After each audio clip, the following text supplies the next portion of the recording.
Hello everyone, कैसे हैं आप सब। आई होप कि आप सभी अच्छे होंगे। मैं Sangeeta from लर्नो hub, the free learning platform जहां आप पढ़ सकते हैं math, science, SST absolutely free at learnohub.com।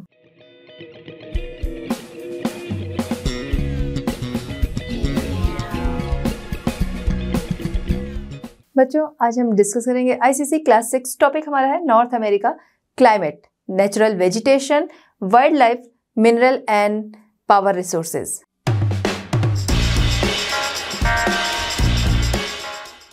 चलिए बच्चों, तो स्टार्ट करते हैं हमारा आज का चैप्टर, जहां पर हम नॉर्थ अमेरिका का क्लाइमेट, नेचुरल वेजिटेशन और साथ ही साथ रिसोर्सेज जो है उसको समझेंगे। लेकिन यहाँ पर आपसे मैं कहना चाहूँगी कि इस चैप्टर को समझने से पहले बहुत ज़रूरी है इससे पहले वाला चैप्टर समझना। क्यों? क्योंकि यहाँ पर हम नॉर्थ अमेरिका का क्लाइमेट समझेंगे। तो क्लाइमेट जो है वो कई सारे फैक्टर्स जो हैं उस पर डिपेंड करता है, या फिर कह सकते हैं बहुत सारे फैक्टर्स हैं जो कि क्लाइमेट को अफेक्ट करते हैं। अब वो जो फैक्टर्स हैं वो सारे कुछ, जैसे कि कहाँ पर हम देख रहे हैं चेन ऑफ माउंटेन्स जो है वो पाई जा रही है ना। तो कहाँ पर किस तरीके से आपको ओशन के करीब वाला एरिया है, तो उससे क्या है, वो चीज़ें जो है हमारे क्लाइमेट को अफेक्ट करती हैं। वो चीज़ें जो हैं उस हमारे वेजिटेशन जो है उसको अफेक्ट करता है। आप समझ सकते हैं कि नेचुरल वेजिटेशन की अगर हम बात कर रहे हैं, स्पेशली हम देखें तो ग्लास हाउस, ये सारी चीज़ें हैं उससे लगाया जाता है। लेकिन अगर हम नेचुरल वेजिटेशन की बात कर रहे हैं तो जिस तरीके का क्लाइमेट होता है उसी तरीके की वेजिटेशन होता है, क्योंकि हर तरीके का जो वेजिटेशन है वो हर तरीके के क्लाइमेट में सर्वाइव नहीं कर पाता है ना। एक स्पेशल क्लाइमेट बना है स्पेशल वेजिटेशन के लिए। इसलिए बहुत ज़रूरी है कि पिछला जो चैप्टर है जहाँ पर हमने लोकेशन, एरिया और फिजिकल और पॉलिटिकल डिवीज़न जो है वो समझा था, उसको समझना ज़रूरी है। फिर हम इस पे आएंगे तो हमको ये ईजिली समझ में आएगा। ठीक है, तो यहाँ पर हम सबसे पहले, जैसे हमने अभी देखा काफ़ी कुछ जो है वो हम यहाँ डिस्कस करेंगे। तो सबसे पहले हम यहाँ पर आते हैं क्लाइमेट पर। अब क्लाइमेट जो है नॉर्थ अमेरिका का हम देखें तो नॉर्थ अमेरिका का क्लाइमेट जो है वो हर तरीके का क्लाइमेट, यहाँ पर नॉर्थ अमेरिका जो कॉन्टिनेंट है हमारा, वो हर तरीके का क्लाइमेट एंजॉय करता है। यानी कि वेरी हॉट, वेरी कोल्ड, सब कुछ जो है ये एंजॉय करता है। जैसे हम बात करें एशिया की बात हम करते हैं तो एशिया में भी देखिए आपको बहुत गर्म भी मिल जाएगा, बहुत ठंडा भी मिल जाएगा। हम एशिया कॉन्टिनेंट की बात करें, यहाँ नॉर्थ अमेरिका कॉन्टिनेंट।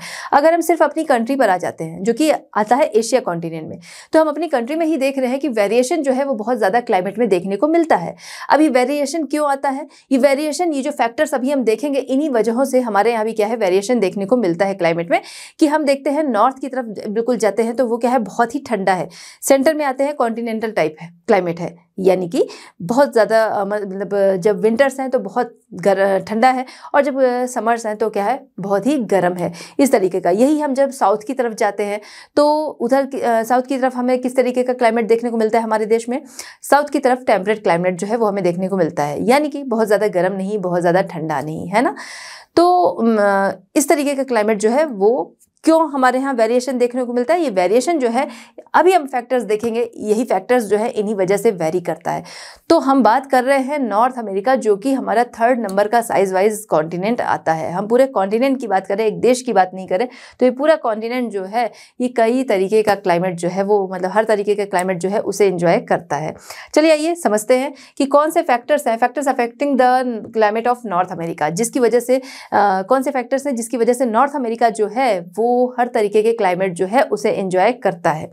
क्लियर है? तो कौन से फैक्टर्स हैं? ग्रेट लैटिट्यूडनल एक्सटेंट हो गया, distance from the sea, direction of the mountain ranges and winds and ocean currents, है ना। अगर हम देखें नॉर्थ अमेरिका, जैसा भी हमने समझा था कि इसकी पोजीशन अगर हम देखें, लोकेशन देखें, इसको अगर हम समझते हैं तो देखिए जो नॉर्थ वाला पोर्शन है वो कैसा है, वो बिल्कुल आपके पोल की तरफ है ना। तो जब वो पोल की तरफ है, आर्कटिक सर्कल उधर है, तो इसका मतलब कि वो बहुत ज़्यादा ठंडा है। बीच में हम आते हैं, कॉन्टिनेंटल टाइप हमको मिलता है। इधर क्या है, दोनों तरफ हमें समुद्र मिलता है, एक तरफ क्या है पैसिफिक ओशन है, एक तरफ हमको अटलांटिक ओशन जो है वो मिलता है ना।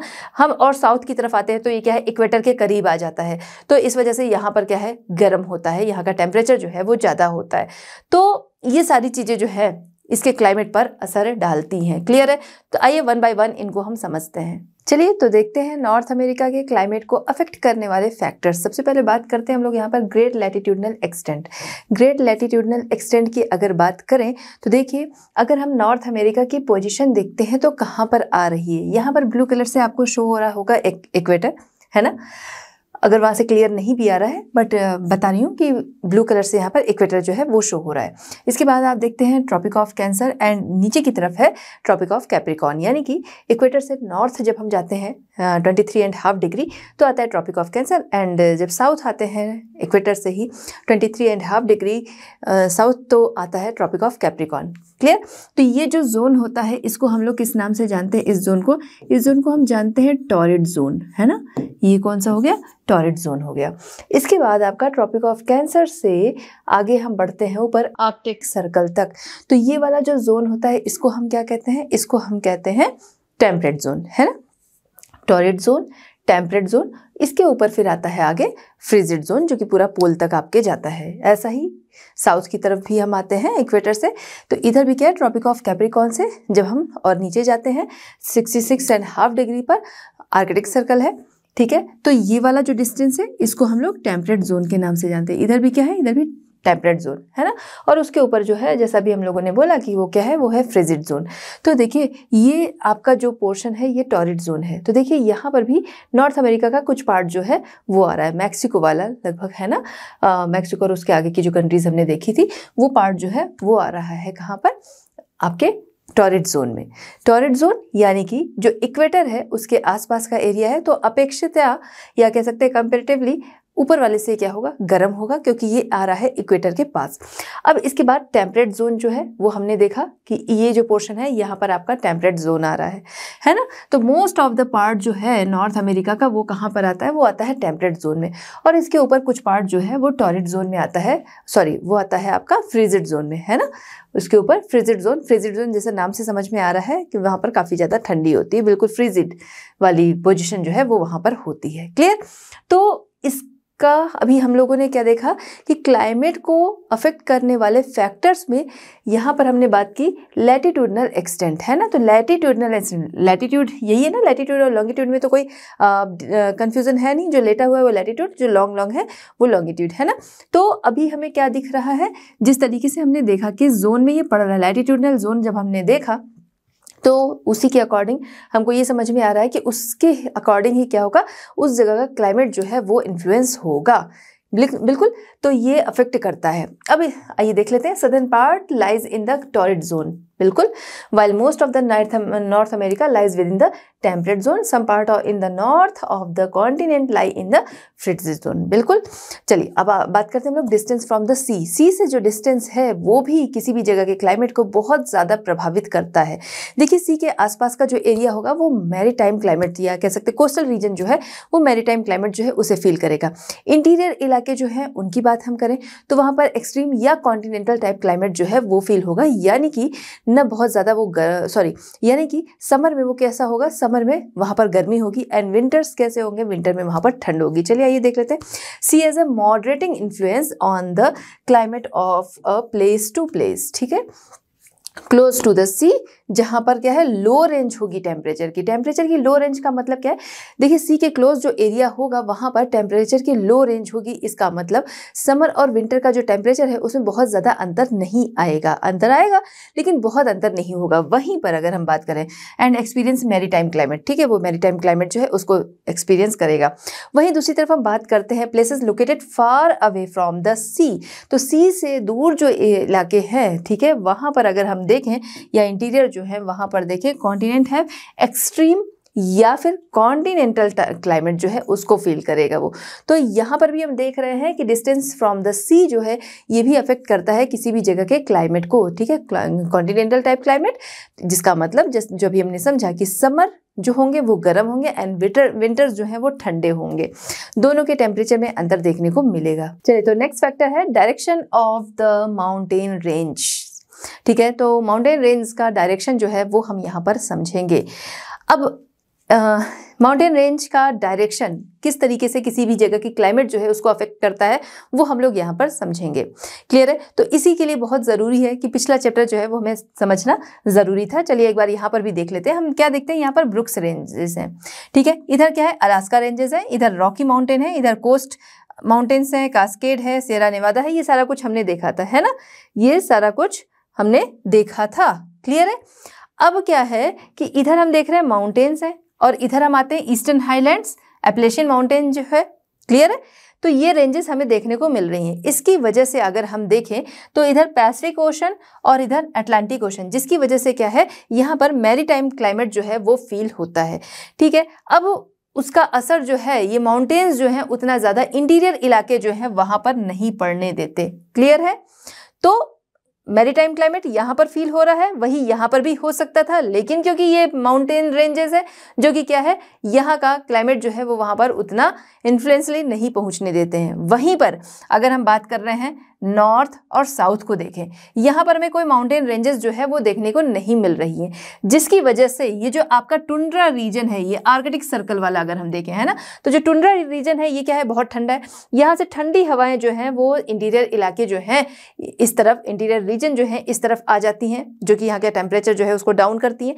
वहीं दूसरी तरफ साउथ की तरफ हम देखें तो इधर क्या है, इक्वेटर हमने देखा था, इक्वेटर के करीब है, जिसकी वजह से यहाँ का टेम्परेचर जो है वो कैसा है, ज़्यादा है इक्वेटर के आसपास का। तो उसका भी असर जो है वो यहाँ के इंटीरियर इलाके, क्योंकि यहाँ पर कोई ऐसी रेंजेस नहीं मिलती हैं, इस वजह से उसका, ये तो खैर आपको दिखेगा कि ये रॉकीज जो है वो इस तरीके से जाती हैं, लेकिन ये वेस्ट साइड की तरफ से ही जा रही है ना। और यही आगे हम देखते हैं, जब आपका साउथ अमेरिका जब आप आगे देखेंगे तो यही आगे जाकर एंडीज के नाम से आ जाती हैं, यही माउंटेन रेंजेस। ठीक है, जो कि हम देखें तो वर्ल्ड की सबसे लॉन्ग माउंटेन रेंज है कौन सी, एंडीज है, सेकंड नंबर पर रॉकीज है। चलिए, तो यहाँ पर हम बात कर रहे थे कि जिसकी वजह से क्या है, इधर का जो इन्फ्लुएंस है क्लाइमेट का वो यहाँ पर आता है, क्योंकि रुकावट उतनी ज़्यादा नहीं है, यहाँ भी रुकावट ज़्यादा नहीं मिलती, तो इस वजह से ठंडी हवाएं जो हैं वो इंटीरियर रीजन्स जो हैं यहाँ पर आती हैं। और जैसा कि अभी हमने समझा, यहाँ का जो क्लाइमेट फील होता है वो उतना ज़्यादा इंटीरियर इलाके में नहीं आ पाता माउंटेन्स की वजह से। ठीक है, in North America both the western cordilleras आपको ध्यान है ना कि वेस्टर्न कॉर्डिलेराज, वेस्ट साइड में हमको क्या है, चेन ऑफ माउंटेन्स दिखती है, जिसको हम कॉर्डिलेराज के नाम से जानते हैं, तो वेस्टर्न कॉर्डिलेरा इसीलिए कहते हैं। तो यहाँ पर western cordilleras and eastern highlands जो है extend in a north south direction parallel to the coast. ठीक है, तो यहाँ पर हमको दिख रहा है नॉर्थ और साउथ आपका कोस्ट की तरफ ये जाता है। ठीक है, in summer the warm winds from the torrid zone raise the temperature of places. ठीक है, समर में हम देखें तो वार्म विंड्स जो है कहाँ पर, टॉरिड जोन की, टॉरिड जोन कौन सा था आपका, इक्वेटर से आपके ट्रॉपिक ऑफ कैंसर तक वाला टॉरिड जोन है ना। तो वहां से आने वाली वार्म विंड्स जो हैं वो क्या करती हैं, वो यहाँ के जो इंटीरियर रीजन्स हैं वहां तक ये पहुंचती हैं। चलिए बच्चों, तो बात करते हैं नेक्स्ट जो फैक्टर है वो है विंड्स। तो हम यहाँ पर बात करेंगे विंड्स के बारे में। क्लियर है? अब देखिए क्या है कि हम देखें जो हमारा नॉर्थ अमेरिका है, नॉर्थ अमेरिका को भी हम डिस्कस कर रहे हैं। नॉर्थ अमेरिका की मोस्ट ऑफ द रेनफॉल जो है ये किस वजह से होती है, उसका मेन कारण क्या है, तो मेन कारण उसका है साउथ वेस्टर्लीज, साउथ वेस्ट की तरफ से आने वाली जो विंड्स हैं उनकी वजह से। ठीक है, दूसरा क्या है, नॉर्थ ईस्ट ट्रेड विंड्स। ठीक है, नॉर्थ ईस्ट, ये आपके नॉर्थ ईस्ट से आ रही है ना, तो नॉर्थ ईस्ट ट्रेड विंड्स जो है ये इसका बड़ा कारण है नॉर्थ अमेरिका में रेनफॉल का। ठीक है, इधर नॉर्थ ईस्ट ट्रेड विंड्स हो गई और इधर आपका साउथ वेस्टर्लीज हो गई। क्लियर है? इनसे मोस्ट ऑफ द रेनफॉल जो इसका कारण है वो यही है। अब हम देखें कि यहाँ पर विंड जो है वो बहुत ही इंपॉर्टेंट रोल प्ले करती हैं। ये विंड जो है जो हमने बात की यहाँ पर नॉर्थ ईस्ट ट्रेड विंड्स और साउथ वेस्टर्लीज विंड्स जो हैं, अगर इनकी बात करें, ये क्या है, अपने साथ बहुत सारी रेनफॉल यहाँ पर लाती हैं। ठीक है, ये दोनों ही विंड्स जो है वो रेनफॉल बेरिंग विंड्स हैं। ठीक है, तो रेनफॉल आइए एक बार यहाँ पर देखते हैं। Rainfall in the North America is mainly caused by the north east trade winds and south westerlies, ये मेन यहाँ पर कारण है। Both these are rain bearing winds. ठीक है, ये दोनों जो है रेन बेयरिंग विंड्स हैं जो कि ब्लो होती हैं from the ocean to the land. ठीक है, ओशन से लैंड की तरफ ये ब्लो हो रही हैं, हमें दिख भी रहा है ना। इधर क्या है, आपका पैसिफिक ओशन है और इधर क्या है, इधर आपका अटलांटिक ओशन है ना।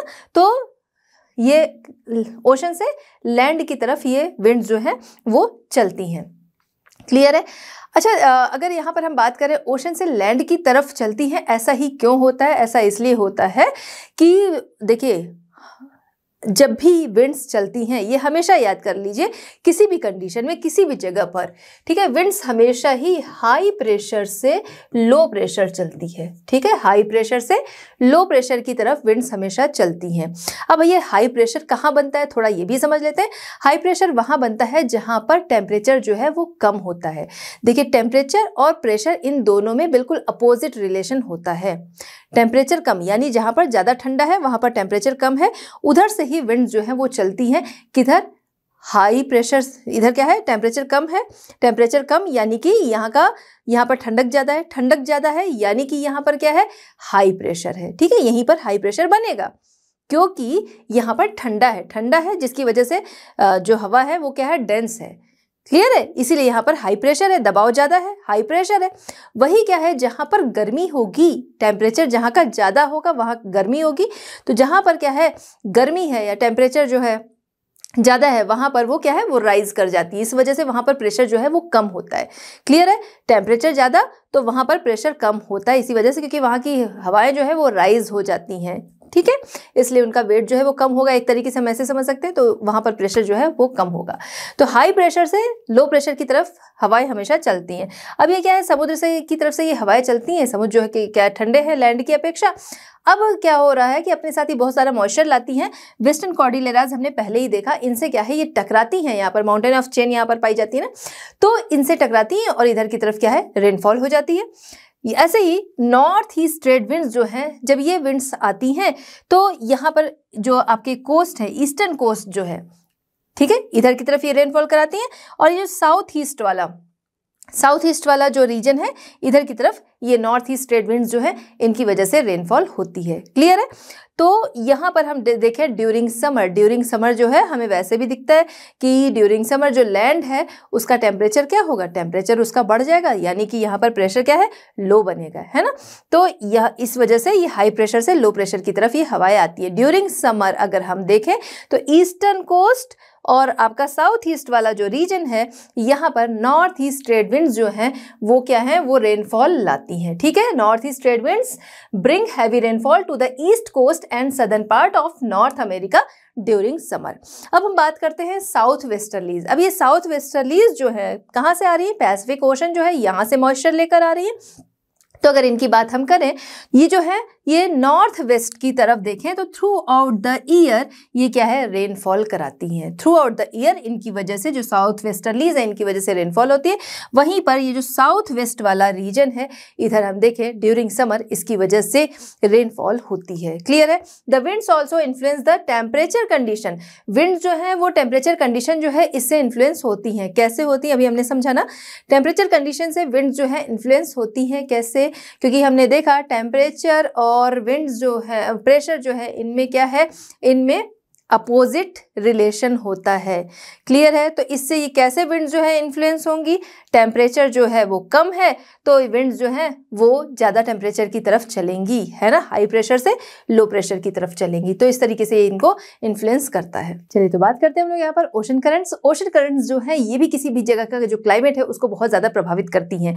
और यहाँ पर हम बात कर रहे हैं नॉर्थ अमेरिका, तो नॉर्थ अमेरिका जो है यहाँ का क्लाइमेट इन्फ्लुएंस होता है किससे, जो आपकी ओशन करंट्स होती हैं इनसे। अब ये ओशन करंट्स जो हैं हम देखें क्या ये एक ही डायरेक्शन में भी चलती हैं, बिल्कुल चलती हैं। जैसे क्या है, नदियां जो है एक डायरेक्शन में चलती हैं, उसी तरीके से ओशन करंट्स देखें ये भी एक डायरेक्शन में चलती हैं। यहाँ पर कुछ जैसे क्या है, एक ही जगह पर हम देखें कि वहाँ पर क्या है, हमको देखने को मिलता है कि कोल्ड करंट भी चल रही हैं, वहीं पर ये क्या है, वार्म करंट भी चल रही हैं। उसी ओशन में ही आपको दोनों तरीके की करंट जो है वो चलती हुई दिखेंगी। क्यों ऐसा होता है, ऐसा इसलिए होता है, ठीक है, ऐसा इसलिए होता है क्योंकि अगर हम ओशन को देखें तो सभी जगह वो एक बराबर नहीं है। कहीं पर गहराई जो है वो कम होगी और कहीं पर ज़्यादा होगी, डेंसिटी कम है ज़्यादा है। वहीं पर हम देखेंगे एवापोरेशन, वो भी कहीं पर कम होगा और कहीं पर ज़्यादा होगा। जैसे पैसिफिक ओशन की बात करें, ये पूरा जो है ये आपका क्या है, इधर पैसिफिक ओशन है, इधर हम देख रहे हैं पूरा अटलांटिक ओशन है ना। कहीं पर क्या है, ये बहुत ज़्यादा टेम्परेचर जो होगा उसका बहुत ज़्यादा होगा, उसकी अपेक्षा दूसरी जगह पर टेम्परेचर जो है वो कम होगा। कैसे, हमने इक्वेटर देखा था, हमने अभी जोन देखे थे, ठीक है, तो जोन के ही अकॉर्डिंग क्या है, इस पर भी असर पड़ेगा, बिल्कुल पड़ेगा। जिस जोन में जो आ रहा है, जो फ्रिजिड जोन की तरफ आएगा तो वहाँ पर हम क्या देखेंगे, वो बहुत ठंडा होगा, है ना। टेम्परेट जोन और उसके अलावा टॉरिड जोन उसी के अकॉर्डिंग होगा। उसी तरीके से ये जो करंट्स होती हैं क्लियर है? वो ठंडी है, गर्म है, ये इन्हीं चीज़ों पे डिपेंड करता है, क्योंकि कहीं पर गहराई, एवोपोरेशन, ये सारी चीज़ें जो हैं वो अलग अलग होती हैं। क्लियर है? अब यहाँ पर हम बात करें वार्म करंट और कोल्ड करंट की। क्लियर है? तो हम बात करें ओशन करंट, जो कि क्या है, इन्फ्लुएंस करती हैं किसी भी जगह के क्लाइमेट को। कैसे? तो जैसा हमने समझा कि करंट जो है ये वार्म करंट भी चलती हैं और कोल्ड करंट भी चलती हैं। चलिए आइए यहाँ पर कुछ को हम देखते हैं। तो देखिए ये वाला जो रीजन आपका है ये क्या है, अलास्कन रीजन है। क्लियर है? अभी हमने इसको पिछले चैप्टर में हम लोगों ने डिस्कस किया था। ये किसके अंडर में आता है? यूएसए। ठीक है, इधर आपका क्या है, इधर आपका कनाडा है, इधर यूएसए है। ये इस लाइन से नीचे इधर क्या है, इधर आपका यूएसए, इधर से आपका मैक्सिको आ जाता है ना। तो ये हमने देखा। अब यहाँ पर ये देख लेते हैं यूएसए। ठीक है, तो ये हमने देखा इस तरीके से ये बटा हुआ है, ये भी यूएसए का पार्ट है, इधर यूएसए का पार्ट है, यहाँ पर अलास्कन रेंज है। तो यहाँ पर जैसा अभी हमने समझा कि जैसे इक्वेटर है, इक्वेटर की तरफ से जो करंट्स चलेंगी, क्योंकि उधर टेम्परेचर ज़्यादा है तो उधर से जो करंट्स चलेंगी वो कैसी होंगी, वो वार्म होंगी। वहीं पर जो आपके पोल्स की तरफ से चल रही हैं वो कैसी होंगी, वो कोल्ड करंट होंगी। क्लियर है? तो अब हम अलास्कन करंट की बात करें तो देखिए वो इधर से आ रही हैं और ये जा रही हैं किधर, नॉर्थ की तरफ जा रही हैं, जिधर क्या है पोल्स हैं। तो ये आ रही हैं किधर से, ये आ रही है गर्म वाली जगह से, है ना। तो ये करंट जो है ये कैसी होंगी, ये गर्म होंगी। ठीक है, ये वार्म करंट है। वहीं पर इधर हम बात करें, ये आपका इधर भी क्या है, ये इक्वेटर के करीब आ रहा है। अगर हम साउथ ईस्ट वाला रीजन देखते हैं, एक तो ये आपका हो गया कौन सा, नॉर्थ वेस्ट। ठीक है, नॉर्थ वेस्ट रीजन, जहां पर अलास्कन करंट, इस करंट का क्या नाम है, अलास्कन करंट। ठीक है, अलास्कन करंट हो गई। तो यहाँ पर जो हमारा साउथ वेस्ट वाला रीजन है, यहाँ पर अलास्कन करंट है। वहीं पर हम इधर देख रहे हैं साउथ ईस्ट की तरफ, इधर से गल्फ स्ट्रीम चल रही है। अब क्योंकि ये इक्वेटर के पास की तरफ से आ रही है तो ये क्या है, ये गर्म कोल्ड वार्म करंट्स हैं। ठीक है, ये कैसी हैं, ये वार्म करंट्स हैं। वो बेसिकली अगर हम देखें, जब ये करंट्स जो है वो शो की जाती हैं, करंट्स जब भी शो की जाती हैं तो बेसिकली जो कोल्ड करंट होती है उनके लिए ब्लू कलर यूज़ किया जाता है, और जो रेड कलर जो वार्म करंट्स होती हैं उनके लिए रेड कलर यूज़ किया जाता है। ठीक है, करने को तो आप कुछ भी कर सकते हैं, इंडेक्स देना ज़रूरी होता है। अगर हम रेड और ब्लू यूज़ कर रहे हैं तब भी हम इंडेक्स देंगे ही देंगे, है ना। चलिए, तो ये हो गया, ये करंट्स हमने देखा कि इधर गल्फ स्ट्रीम, इधर अलास्कन, ये दोनों क्या है, ये आपकी वार्म करंट्स हैं। वहीं पर ब्लू, जैसे अगर आपने छोटी क्लासेस में कलर्स के बारे में पढ़ा होगा तो आपने देखा होगा कि ये जो आपका रेड है, येलो है, ऑरेंज है, ये वार्म कलर्स में आते हैं, है ना। तो इनको हम लोगों ने उसी अकॉर्डिंग हम समझ सकते हैं कि जो रेड से शो किया गया ये हमारी वार्म करंट्स है। वहीं पर हमने क्या देखा था, ब्लू है, ग्रीन है, ये किस में आते हैं, ये हमारे कोल्ड कलर्स में आते हैं। ठीक है, तो कोल्ड करंट जो है वो हमारी ब्लू कलर से शो होती है। अब इधर कैलिफोर्निया, तो इधर से कैलिफोर्निया करंट जो है वो चलती हैं। अब ये जो कैलिफोर्निया करंट्स चल रही हैं किधर, साउथ वेस्ट की तरफ कैलिफोर्निया करंट चल रही हैं। और यहाँ पर हम देख रहे हैं नॉर्थ ईस्ट की तरफ क्या है, इधर से आ रही है लैब्राडोर करंट, जो कि क्या है, ये भी आपकी कोल्ड करंट है। ठीक है, इधर कैलिफोर्निया करंट और इधर लैब्राडोर, ये दोनों कैसी है, कोल्ड करंट है। अब यहाँ पर साउथ वेस्ट की तरफ हम देख रहे हैं जो कैलिफोर्निया करंट है। ठीक है, जो कैलिफोर्निया करंट है ये क्या करती हैं, ये ठंडी बहुत ज़्यादा होने की वजह से ये जो साउथ वेस्ट रीजन है किसका, यूएसए का। ठीक है, साउथ वेस्ट पार्ट जो है यूएसए का, इसको ये क्या कर देती हैं, डेजर्ट बना देती हैं, ये रेगिस्तानी इलाका बना देती है ये वाली करंट्स जो चलती हैं। ठीक है, यहाँ पर अगर आपको क्लियर नहीं हो रहा हो तो मैं बता दे रही हूँ, ये ऑरेंज कलर से ड्राई डेजर्ट जोन जो है उसको शो कर रहा है यहाँ पर। अब यहाँ पर हम देख रहे हैं लैब्राडोर जो है ये भी क्या है, ये भी कोल्ड करंट है। तो यहाँ का रीजन जो है वो डेजर्ट क्यों नहीं बन रहा है, क्योंकि देखिए यहाँ इधर से गल्फ स्ट्रीम जो है वार्म करंट वो चल रही है और इधर से लैब्राडोर कोल्ड करंट ये चल रही है। ये दोनों ही यहाँ पर मिलती है न्यू फाउंडलैंड। पिछले वाले चैप्टर में हमने पढ़ा था, यहाँ पर क्या है, न्यू फाउंडलैंड आइलैंड है, जो कि बहुत ही इंपॉर्टेंट है फिशिंग के लिए। ये दोनों यहाँ पर मिलती हैं, जिसकी वजह से फिशिंग जो है वो यहाँ पर ये जो रीजन है ये काफ़ी ज़्यादा रिचेस्ट माना जाता है फिशिंग के लिए। क्यों? क्योंकि जहाँ पर ठंडी और गर्म जल धाराएं जो हैं या करंट्स जो हैं, वार्म और कोल्ड करंट्स जो हैं जहाँ पर मिलती हैं, वहाँ पर मछलियों का खाने का एक कह सकते हैं प्लांट, जिसको प्लैंकटन कहते हैं, वो यहाँ पर आता है, कह सकते हैं ग्रो होता है, और जिसकी वजह से यहाँ पर ये फिशिंग के लिए कंडीशन जो है वो बहुत ज़्यादा अच्छी पाई जाती है। और यहाँ पर फिशेस जो है, जैसे हम बात करें, कह सकते हैं सील हो गया, वेल हो गई, हेडॉक हो गई, ठीक है, इस तरीके की फिश जो है वो यहाँ पर पाई जाती हैं, ठीक है, सी बर्ड जो हैं वो पाए जाते हैं। तो इस वजह से यहाँ पर क्या है, ठंडी और गर्म जलधाराएं या फिर कह सकते हैं वार्म और कोल्ड ओशन करंट जो है वो मिलती हैं, इसी वजह से यहाँ पर डेजर्ट जो है वो नहीं बनने पाता और यहाँ पर मछलियों के लिए बहुत ज़्यादा अच्छा माना जाता है, ठीक है, फिशिंग कल्चर के लिए। और इधर क्या है, इसने क्या किया, डेजर्ट यहाँ पर बना दिया, ठीक है। अच्छा, इसके अलावा हमने क्या देखा, ये जो अलास्कन करंट है ना, क्योंकि ये क्या है, जैसे जैसे हम नॉर्थ की तरफ चले जाएंगे वैसे वैसे क्या है, टेम्परेचर जो है वो बहुत ज़्यादा हो जाता है, टेम्परेचर बहुत डाउन हो जाता है। जैसे जैसे हम नॉर्थ पोल की तरफ जा रहे हैं, ठंडा ज़्यादा होगा तो टेम्परेचर वहाँ पर क्या होगा, टेम्परेचर वहाँ पर डाउन होता जाएगा, क्लियर है। लेकिन यहाँ पर क्या है, ठंड उतनी ज़्यादा नहीं बढ़ पाती है। क्यों नहीं बढ़ पाती है, उसका रीजन यही है क्योंकि यहाँ पर इसके कोस्ट पर ये अलास्कन करंट जो कि वार्म करंट्स हैं ये चल रही होती हैं, इसलिए ये कोस्टल रीजन जो है ये बहुत ज़्यादा ठंडे नहीं हो पाते हैं इनकी वजह से ही। खासतौर से अगर हम विंटर्स में देखें, जब बहुत ज़्यादा ठंडा हो जाता है उस दौरान भी ये बहुत ठंडे नहीं हो पाते हैं। चलिए एक बार यहाँ पर हम लोग नज़र डाल लेते हैं, ठीक है। Gulf Stream in the south east and the Alaskan current in the north west are warm current, जैसा हमने समझा। California current in the south west and Labrador current in the north east cold current, ठीक है। इसको इसलिए हम लोग देख रहे हैं क्योंकि दोबारा से वो चीजें जो है वो रिपीट हो जाएंगी, ठीक है। Cold California current makes the south western part of the USA a desert, mixing of the cold Labrador current and the warm Gulf Stream of the coast of Newfoundland in North America is one of the reasons why this region is one of the richest fishing grounds in the world. देखिए यहाँ पर आपका एक question जो है वो भी तैयार हो गया। क्लियर है कि यहाँ पर ये रिचेस्ट क्यों है फिशिंग के लिए, ठीक है। चलिए, तो ये आपको समझ में आ गया कौन सी करंट वार्म है, कौन सी करंट जो है वो कोल्ड है, वो आपको बिल्कुल ध्यान रखना होगा। चलिए, तो क्लाइमेट को इन्फ्लुएंस करने वाले फैक्टर्स देखने के बाद अब हम जानते हैं नॉर्थ अमेरिका के किस पार्ट में किस तरीके का क्लाइमेट पाया जाता है, या फिर कह सकते हैं type of climate in North America. यहाँ पर हम जानेंगे, ठीक है, types of climate in North America. तो देखिए यहाँ पर क्लाइमेट जो है वो कई तरीके का हमको मिलेगा, उसको अभी हम देखेंगे। जैसा हमने यहाँ पर पहले भी समझा कि ये जिस तरीके से ये हमने जिस जोन में ये पड़ता है उसके अकॉर्डिंग हमने समझा था कि यहाँ पर क्लाइमेट जो है वो हर तरीके का क्लाइमेट फील किया जाता है। क्लियर है। चलिए, तो सबसे पहले हम बात करते हैं टुंड्रा या आर्कटिक टाइप। टुंड्रा या आर्कटिक टाइप की बात हो रही है तो टुंड्रा जहां भी नाम आ रहा है या आर्कटिक टाइप, ये क्योंकि ये आर्कटिक ओशन जो आपका है उसके पास पड़ रहा है ना, तो इस आर्कटिक टाइप जो है वो इसको नाम दिया गया है।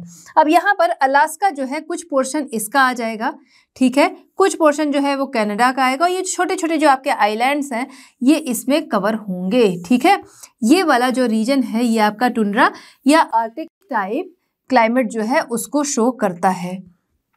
क्लियर है। आर्कटिक टाइप क्लाइमेट जो है उसको ये शो करता है। ये हम देख लेते हैं, जल्दी कवर हो जाएगा इसलिए हम लोग यहाँ पर इस तरीके से देख ले रहे हैं। ये वाला आपका जो रीजन है अगर आप देखिए ये आपका आर्कटिक टाइप क्लाइमेट जो है उसको शो करता है। तो यहाँ पर टेम्परेचर कैसा होगा आप समझ सकते हैं, क्योंकि ये पोल्स के पास है तो यहाँ का टेम्परेचर जो है वो कैसा होगा, वो लो होगा काफी, ठीक है, लो होगा। मोस्ट ऑफ द ग्राउंड जो है थ्रू आउट द ईयर कैसा रहेगा, स्नो कवर्ड होगा। क्लियर है। यहाँ पर क्या है, सब कुछ तो जमा हुआ सा रहता है ना, तो यहाँ पर most of the year ground कैसा होगा, स्नो से कवर होगा, और यहाँ पर रेन जो है वो लगभग ना के बराबर होती है। विंटर्स यहाँ देखें तो लंबे होते हैं, करीब 9 मंथ का विंटर होता है, 3 मंथ के यहाँ पर समर होती है, और जो समर होगा वो भी क्या होगा, वो भी काफ़ी ठंडा होगा, ठीक है। चलिए, हमारे यहाँ के समर की तरह नहीं, ठीक। Coastal parts of Canada and Alaska, ठीक है, कनाडा एंड अलास्का का coastal part bordering the Arctic Ocean in the extreme north of the continent experience the tundra type of climate, ठीक है। तो ये tundra type of climate जो है उसको ये region जो है वो experience करता है, ठीक है। Temperature are low throughout the year, hardly any rain and ground is snow covered most of the year, ठीक है। तो ये आपका tundra वाला हो गया। सेकंड हम देखते हैं the cold कॉन्टिनेंटल टाइप।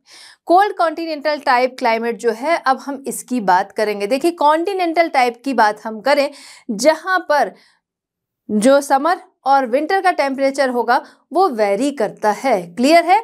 चलिए, तो वो कॉन्टिनेंटल टाइप क्लाइमेट कहा जाता है। ठीक है, तो यहाँ पर कोल्ड कॉन्टिनेंटल टाइप, पूरी तरह से कॉन्टिनेंटल टाइप नहीं है, कोल्ड कॉन्टिनेंटल टाइप है, बट कॉन्टिनेंटल है यहाँ पर। क्लियर है? तो इसमें क्या है, इसमें आपका ये अलास्का जो है वो आ जाएगा, इसके अलावा कनाडा का मोस्ट ऑफ द पार्ट जो है वो यहाँ पर कवर हो जाएगा। अब देखिए यहाँ पर थोड़ा हम समझेंगे, ये हमने देखा था कि ये आपका कनाडा है, यहाँ से यहाँ हमने क्या देखा था, यूएसए है, और इधर की तरफ नीचे आपका क्या है, मैक्सिको है ना। डिवीजन हमने इस तरीके से देखा था, ये जो लाइन है ये इसके नीचे से शो हो रहा है यूएसए। तो मोस्ट ऑफ द पार्ट किसका, कनाडा का जो है, वहाँ पर कोल्ड क्लाइमेट टाइप क्लाइमेट जो है, कोल्ड कॉन्टिनेंटल टाइप क्लाइमेट जो है वो पाया जाता है। क्लियर है? तो ये वाला पूरा रीजन जो है वो इसमें आएगा। देखिए यहाँ पर भी हम लोग देख रहे हैं, ये जो येलो मेरी लाइन गई है और इधर एक ये लाइन है ना, इन दोनों के बीच भी अभी कनाडा जो है कुछ पार्ट बचा है, but most of the part जो है वो इसी तरीके का क्लाइमेट एंजॉय करता है। ठीक है, चलिए तो इसको भी हम लोग यहाँ पर देख लेते हैं। अच्छा, सब में रेड ही आ जा रहा है। चलिए फिलहाल हम लोग यहाँ पर इसको हम लोगों ने ये समझा कि ये किस तरीके का आ रहा है। ये वाला जो है जो कि येलो से कवर हो गया है ना, ये जो है ये आपका कैसा है, ये कोल्ड कॉन्टिनेंटल टाइप क्लाइमेट को शो कर रहा है। यहाँ पर क्या है, विंटर्स जो होंगे वो गर्म होंगे, समर जो होंगे विंटर्स की अपेक्षा क्या है, ठंडे होंगे, क्योंकि हम यहाँ पर क्या देख रहे हैं, कोल्ड क्लाइमेट टाइप है ना। तो यहाँ पर समर जो है वो विंटर्स की अपेक्षा गर्म होंगे, लेकिन तभी क्या है, ठंडे ही होंगे। क्लियर है? चलिए, तो experience in the region just south of the tundra, tundra अभी हमने देखा था, तो टुंड्रा के जस्ट साउथ में ये रीजन जो है वो आता है, और most part of Alaska and Canada. Winters are cold with lot of snowfall. हाँ, विंटर्स जो है स्नोफॉल वहाँ उस समय बहुत ज़्यादा होती है, और समर जो है लॉन्गर एंड वार्मर होते हैं इसकी अपेक्षा। चलिए तो बात करते हैं नेक्स्ट, जो कि है द कूल टेम्परेट और mid latitude continental type climate. ठीक है, तो इसके बारे में हम बात करेंगे। मिड लैटिट्यूड, जैसा नाम से समझ में आ रहा है, तो मिड लैटिट्यूड पे ये आएगा। अच्छा, ये कहाँ से कहाँ तक आएगा, तो एक तो आपका जो कनाडा है उसका साउथ पोर्शन, क्योंकि अभी क्या था, मोस्ट ऑफ द कनाडा जो था वो हमारा कवर हो गया था, बाकी जो कुछ पोर्शन बचा था साउथ का वो इसमें कवर होगा। क्लियर है? दूसरा अगर हम बात करें तो ये यूएसए का कौन सा पार्ट है, नॉर्थ वाला पार्ट लगभग। ठीक है, ये आएगा, और ग्रेट लेक्स जो है उसका कुछ पार्ट जो है वो इसमें आएगा। तो ये जो रीजन है ये वाला आप देख रहे हैं, ये कौन सा आ रहा है, ये आपका आ रहा है mid latitude continental type climate का। ठीक है, ये रीजन जो है ये कवर हो रहा है ना, ये आ रहा है यहाँ पर। क्लियर है? चलिए आइए इसकी विशेषता देख लेते हैं। तो this type of climate is found in the interior of North America. ठीक है, नॉर्थ अमेरिका के इंटीरियर में इस टाइप का क्लाइमेट जो है वो पाया जाता है, जैसा आप देख भी सकते हैं। क्लियर है? अच्छा, इन द मिडिल लैटिट्यूड जैसा भी देखा, southern part of the central Canada, southern part of the central Canada and northern part of the central USA experience this climate. Clear है? Moderate rainfall in summer and snow. Rainfall की बात यहाँ पर करें तो मॉडरेट रेनफॉल होती है, यानी कि बहुत ज़्यादा नहीं बहुत कम नहीं, और विंटर्स जो है विंटर्स में स्नोफॉल यहाँ पर होती है। क्लियर है? तो यहाँ पर ये ध्यान देते चलिएगा कि किस रीजन में पाया जा रहा है, साथ ही साथ किस तरीके का जो हम देख रहे हैं क्लाइमेट टाइप उसकी क्या विशेषता है। ठीक है, चलिए तो बात करते हैं हम लोग यहाँ पर the cool temperate east coast या ओशियनिक टाइप। क्लियर है? तो थोड़ा सा आपको नाम से आइडिया लग रहा होगा यहाँ पर किस तरीके का क्लाइमेट पाया जाएगा। बिल्कुल जो ओशन होते हैं उसके आसपास का क्लाइमेट जैसा होता है, या फिर हम कह सकते हैं कि जो आपका कोस्ट होते हैं वहाँ का जिस तरीके का क्लाइमेट होता है, यानी समर और विंटर का जो टेम्परेचर होता है उसमें बहुत अंतर नहीं होता, बिल्कुल वैसा ही यहाँ पर पाया जाता है। क्लियर है? चलिए यहाँ पर कौन से रीजन जो है वो कवर होते हैं वो हम देखेंगे। तो यहाँ पर जो कवर होता है कोस्टल एरिया, ठीक है, ईस्ट कोस्ट जो है कहाँ का, कनाडा का, और इधर अमेरिका का। ठीक है, USA, sorry, Canada and USA जो है इनका ईस्ट कोस्ट जो है वो कवर करता है, इस मतलब इस तरीके का क्लाइमेट जो है इन रीजन को कवर करता है। ठीक है, ये आपका ये वाला रीजन आप देख रहे हैं ना, ये यहाँ पर कवर होता है। यहाँ पर हम देखें तो गर्मी और सर्दी दोनों ही टाइम में, यानी समर और विंटर देखें, समर बहुत गर्म नहीं होते हैं, विंटर्स जो है वो बहुत ठंडे नहीं होते हैं। क्लियर है? तो coastal belt east of the eastern highland, ठीक है, ईस्टर्न हाईलैंड का जो ईस्ट जो है उधर हम देखें, east of the eastern highland in both Canada and USA, जैसा आपने देखा एक्सपीरियंस माइल्डर समर, ठीक है। तो माइल्डर समर एंड विंटर की बात हम करें तो एंड विंटर, माइल्डर समर और विंटर जो है, जैसा बहुत ठंडा नहीं बहुत गर्म नहीं, दोनों चीज है ना। तो माइल्डर समर और विंटर होता है due to influence of the ocean, ऐसा इसी वजह से होता है, ओशन के इन्फ्लुएंस की वजह से, जैसा हमने देखा अभी हम लोगों ने जिक्र किया ना कि इस नाम से हम लोग जान सकते हैं। तो बिल्कुल ओशन की वजह से यहाँ का क्लाइमेट जो है वो इस तरीके का होता है। Receive abundant rainfall through out the year, यहाँ पर काफ़ी रेनफॉल जो है वो प्राप्त होती है। अपेक्षा अगर हम देखें या कंपेयर करें तो अभी इसके पहले कूल टेम्परेट जो था रीजन, वो क्लाइमेट, वो हमने यहाँ पर देखा था, कूल टेम्परेट क्लाइमेट हमने देखा था। तो इसकी अपेक्षा हम देखें तो यहाँ पर रेनफॉल जो है वो काफ़ी ज़्यादा होती है, थ्रू आउट द ईयर होती है। चलिए तो अब बात करते हैं हम लोग यहाँ पर cool temperate west coast type, ठीक है। Cool temperate west coast type जो है ये कहाँ पर आएगा, थोड़ा सा आइए यहाँ पर हम देखते हैं कि ये किस जगह पर आएगा। तो ये जो आपका वेस्टर्न कॉर्डिलेराज वाला जो रीजन है यहाँ पर ये आएगा। क्लियर है? वेस्टर्न कॉर्डिलेरा, जहाँ पर क्या हमने देखा था चेन ऑफ माउंटेन्स है ना, तो ये वाला जो रीजन है ये आता है आपका किसमें, cool temperate west coast type of climate में, ठीक है। Coastal region west of the western cordilleras along the west coast in the northern part of the continent, है ना, नदर्न पार्ट है ये कॉन्टिनेंट का, यहाँ पर ये आता है। पहली चीज, इसके पहले भी हमने अभी जब हम लोग डिस्कस कर रहे थे रेनफॉल वगैरह के लिए देख रहे थे, तो यहाँ पर हम लोग देख रहे थे क्या, वेस्ट जो साउथ वेस्टर्लीज हैं उनकी वजह से ये जो हमारा नॉर्थ वाला पार्ट है ना, तो इधर की तरफ through out the year rainfall मिलती है। ये आपका वही वाला रीजन है जहां पर थ्रू आउट द ईयर जो आपकी साउथ वेस्टर्लीज हैं उनकी वजह से रेनफॉल होती है, ठीक है। Part of the continent receive abundant rainfall brought by the westerly winds, ठीक है। नेक्स्ट हम देखते हैं the warm temperate west coast और मेडिटेरेनियन टाइप, ठीक है। तो वार्म टेम्परेट वेस्ट कोस्ट की बात कर रही है, कूल टेम्परेट वेस्ट कोस्ट है। क्लियर है? ये आपका वार्म टेम्परेट वेस्ट कोस्ट है। ये आपका कहाँ आएगा, ये जस्ट आपका जो अभी आपने देखा ये आपका west coast cool temperate west coast type देखा, उसके ठीक नीचे warm temperate west coast type climate आएगा। ये वाला जो आपका ग्रीन से शो हो रहा है, और कोई ग्रीन नहीं, सिर्फ ये वाला, ठीक है। इसको मान लीजिए हम लोग यहाँ पर दूसरा कलर जो है उसी से देख लेते हैं। क्लियर है? ये वाला जो रीजन है येलो से शो हो रहा है, ये आपका इसी में आ रहा है आपका the warm temperate west coast type और या मेडिटेरेनियन टाइप क्लाइमेट। यहाँ पर इसको हम देखें तो ये आपका चलता है लगभग कैलिफोर्निया जो है इसके पास तक ये आता है। यहाँ पर क्या है, ये जो आपका दिख रहा है पेनिनसुला टाइप का, ये कैलिफोर्निया पेनिनसुला है ना। पेनिनसुला किसको हम लोग कहते हैं, जो तीन तरफ से समुद्र से घिरा हो, जो कि ये है, ठीक है। तो कैलिफोर्निया का जो पेनिनसुला है इसके पास तक ये आता है, जिसमें कह सकते हैं कि आपका लॉस एंजलिस वगैरह जो है ये कवर होता है। चलिए, found just south of the cool temperate west coast climate region along a narrow belt of the west coast, बिल्कुल ये narrow belt of west coast जो कि कहाँ है, इन कैलिफोर्निया।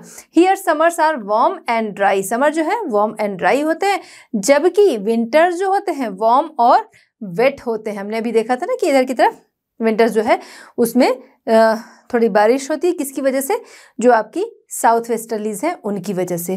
क्लियर है? तो ये आपका यहाँ पर 2 कवर होता है। तो बात करते हैं नेक्स्ट जो टाइप है वो है the warm temperate east coast type. Warm temperate east coast type की अगर हम बात करें तो देखिए पहले तो हम देख लेते हैं कौन सा रीजन जो है वो यहाँ पर कवर होता है। तो देखिए यहाँ पर आपका साउथ ईस्ट, ठीक है, साउथ ईस्ट वाला जो एरिया है, एक तो ये कवर होगा, दूसरा क्या है कि ये जो मैक्सिको की खाड़ी है इसके आसपास का एरिया, ठीक है, वो कवर होता है, ठीक है। यूएसए में मैक्सिको की खाड़ी के आसपास का एरिया जो है वो यहाँ पर कवर होता है। मैक्सिको की खाड़ी ये है, इसके आसपास का एरिया जो है ये कवर हो रहा है। साथ ही साथ आपका साउथ ईस्ट वाला जो पार्ट है ये कवर हो रहा है। यहाँ पर अगर हम बात करें समर और विंटर्स कैसे होते हैं, तो यहाँ पर समर जो है वो वार्म होते हैं, वहीं पर हम विंटर्स की बात करें तो विंटर्स जो हैं वो माइल्ड होते हैं, यानी बहुत ज़्यादा ठंडा नहीं होता है। क्लियर है, बहुत ज़्यादा ठंडक नहीं होती है।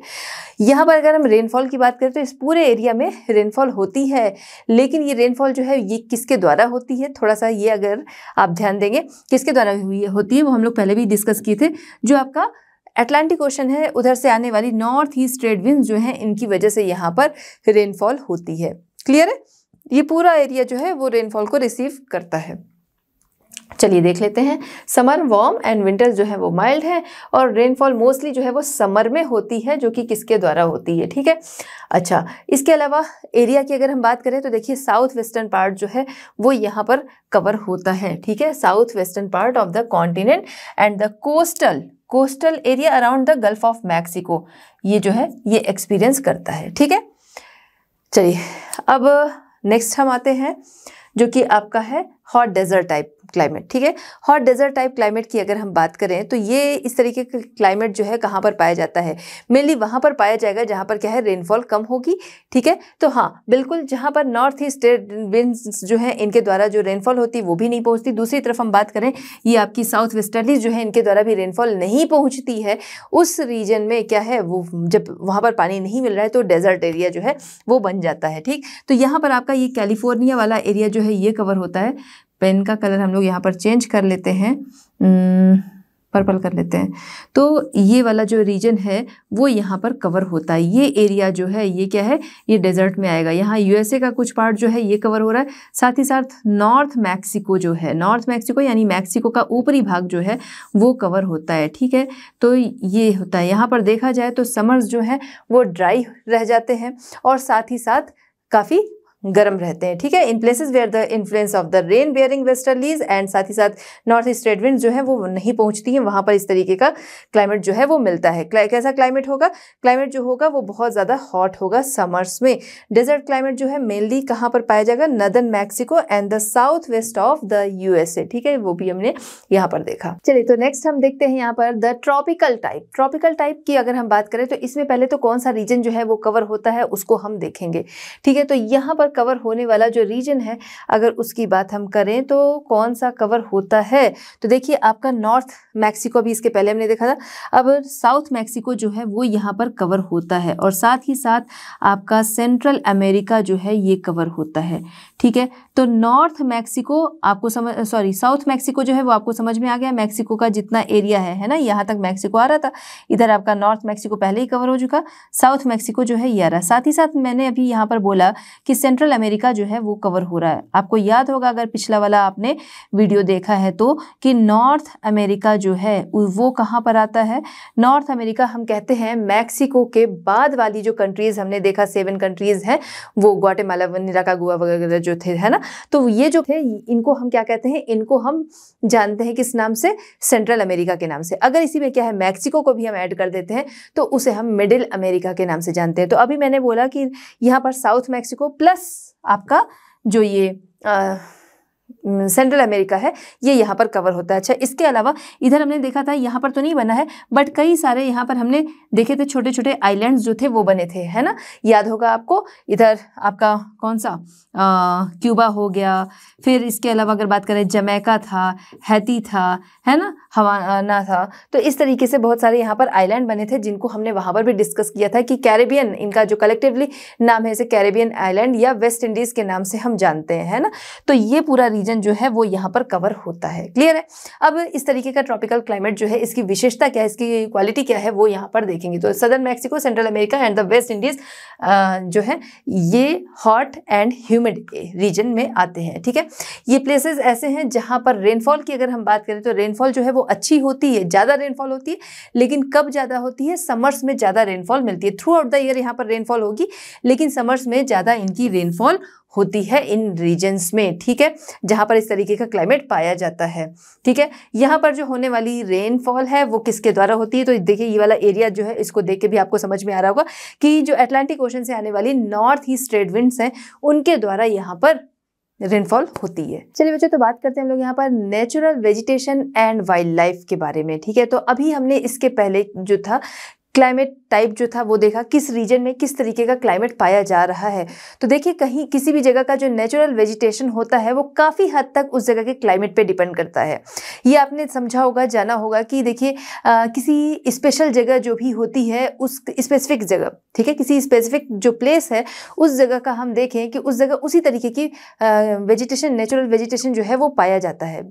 बिल्कुल, क्योंकि वो जो है वो उसी तरीके के क्लाइमेट में वो पेड़ पौधे जो है वो पनप पाते हैं। हर तरीके का पेड़ पौधा जो है या हर तरीका का वेजिटेशन जो है वो हर जगह के क्लाइमेट में नहीं ग्रो कर पाता है, ठीक है, अगर हम नेचुरल वेजिटेशन की बात कर रहे हैं तो। वरना ग्लास हाउस वगैरह का यूज़ करते हुए उनको क्या है, जिस तरीके का क्लाइमेट चाहिए उस तरीके का क्लाइमेट देते हुए कुछ भी ग्रो करना अलग बात है। बट हम लोग क्या बात कर रहे हैं, हम लोग यहाँ पर नेचुरल वेजिटेशन और साथ ही साथ वाइल्ड लाइफ जो है वो किस रीजन में किस तरीके का पाया जाता है वो हम यहाँ पर देखेंगे। तो यहाँ पर बहुत ही क्लोज रिलेशन होता है किसी भी जगह का क्लाइमेट और साथ ही साथ उस जगह के वेजिटेशन में। चलिए स्टार्ट करते हैं। तो सबसे पहले बात करेंगे टुंड्रा वेजिटेशन।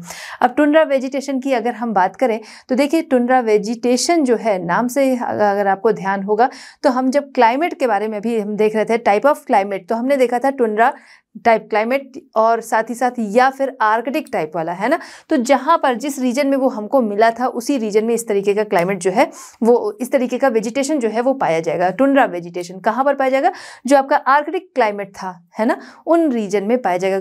अगर उस रीजन की हम बात करें, थोड़ा सा यहाँ पर हम देख लेते हैं कि कहाँ पर आएगा, है ना। तो ये हमने देखा था, कलर चेंज करना होगा ना,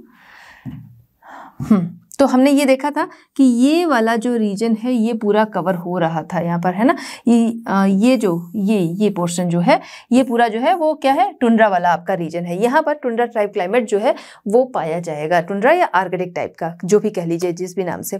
तो यहाँ पर क्या है कि यहाँ पर थ्रू आउट द ईयर बर्फ जमी होती है, क्लियर है, found in areas which experience the Arctic climate, ठीक है। तो जो आर्कटिक क्लाइमेट एक्सपीरियंस करते हैं उन रीजन में टुंड्रा वेजिटेशन पाया जाता है। यहाँ पर अगर इसके वेजिटेशन की हम बात करें कि क्या पाया जाता है, तो मॉसेस हो गए, जैसे काई हो गया, ठीक है, लाइकेन हो गए, ग्रास हो गई, क्योंकि यहाँ पर बहुत बड़े पौधे जो हैं वो नहीं पनप पाएंगे, है ना।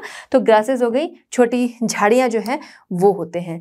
अब देखिए लाइकेंस की बात हम लोग कर रहे हैं, तो यहाँ पर क्या है, बहुत ठंड रहती है, जगह जगह पर मॉइस्चर जो है वो पाया जाएगा, जिसकी वजह से क्या है, लाइकेन वगैरह जो है, काई वगैरह जो है वो देखने को मिलते हैं, छोटे बुशेस जो हैं वो देखने को मिलेंगे। जैसे ऊपर की जो लेयर होती है वहाँ तक हम लोग देखें बर्फ़ होती है, वो जब हटाई जाती है तो मिट्टी जो होती है उसमें कुछ ना कुछ मॉइस्चर होता है और वहाँ पर छोटी ग्रासेस जो हैं वो देखने को मिलती हैं उस मॉइस्चर की वजह से, क्लियर है। सब सॉइल जो है वो क्या है, frozen through out the year उसकी कंडीशन रहती है, इसी वजह से बड़े ट्रीज़ वगैरह जो है वो वहाँ पर देखने को नहीं मिलती हैं। अब उस जगह की वाइल्ड लाइफ की बात करें तो वहाँ पर वाइल्ड लाइफ में अगर हम बात कर रहे हैं तो इस तरीके के एनिमल्स मिलते हैं, फर वाले एनिमल्स होते हैं या कह सकते हैं जिनका फैटी स्किन होता है, ऐसे एनिमल्स देखने को मिलते हैं, ठीक है। जैसे हम बात कर सकते हैं पोलर बियर हो गए, इसके अलावा मस्क ऑक्स हो गया, कैरिबो हो गया एंड आर्कटिक ऑक्स हो गए, ये कॉमन है उस जगह के, ठीक है, जिनकी क्या है स्किन जो होती है मोटी होती है। अगर हम बात करें सील्स हो गए, वेल्स हो गए, वॉलरस हो गए, है ना, अगर आपने इनको भी देखा तो इनकी स्किन चमकीली और काफ़ी मोटी स्किन होती है। क्यों? क्योंकि इसी वजह से, अपनी इस स्किन की वजह से ही इस जगह पर सर्वाइव कर पाते हैं, क्योंकि इनकी मोटी स्किन, इनके फर जो है वो इनको उस ठंड से बचाते हैं, क्लियर। चलिए तो नेक्स्ट जो वेजिटेशन है वो हम यहाँ पर देखेंगे, जो कि है कोनिफेरस या टैगा वेजिटेशन। कोनिफेरस या टैगा वेजिटेशन की हम बात करें तो देखिए ये इस तरीके का वेजिटेशन जहाँ पर भी पाया जाता है, पिछले भी चैप्टर में हमने देखा था कोनिफेरस, है ना, इस तरह कोनिफेरस फॉरेस्ट या कोनिफेरस वेजिटेशन की अगर हम बात करें तो मेनली ये कनाडा जो है, मैक्सिमम एरिया जो है कनाडा का ये कवर करता है, क्लियर है। अगर हम इसके बात करें कि किस पोर्शन में ये पड़ता है तो देखिए अभी हमने देखा था टुंड्रा, है ना, तो टुंड्रा के जस्ट नीचे आते हैं, यानी साउथ की तरफ आएंगे उससे हम, ठीक है। तो ये वाला रीजन जो है वो पूरा कवर होता है कोनिफेरस वेजिटेशन जो है इसके द्वारा, ठीक है। ये जो आपका पूरा है ये एरिया जो है ये कोनिफेरस जो वेजिटेशन है इसके द्वारा ये पूरा कवर होता है, क्लियर है। ये हम ले लेते हैं, ये इतना पोर्शन जो है इसमें कोनिफेरस। अब क्योंकि इनका जो शेप होता है, इस जगह के जो ट्रीज पाए जाते हैं, इस तरह का जो वेजिटेशन पाया जाता है, उसका जो शेप होता है उसके बेस पर इसको कोनिफेरस कहा जाता है। साथ ही साथ इसके सीड्स जो है वो कोन्स में होते हैं और इसीलिए, ठीक है, सीड्स जो है वो कोन्स में होते हैं, इसीलिए इसको कोनिफेरस ट्रीज वेजिटेशन के नाम से जानते हैं। ठीक है, तो just south of the tundra यहाँ पर देखें तो काफ़ी ब्रॉड बेल्ट जो है वो इसकी पाई जाती है, जैसा कि अभी हमने देखा भी कि काफ़ी ब्रॉड बेल्ट में ये पाया जाता है। क्लियर है? देखिए ये पूरा जो है वो यहाँ पर कवर हो रहा है इसके द्वारा, इस तरीके के वेजिटेशन के द्वारा, है ना। ये पूरा ये पूरा जो है वो इस तरीके का वेजिटेशन जो है वो कवर कर रहा है। क्लियर है?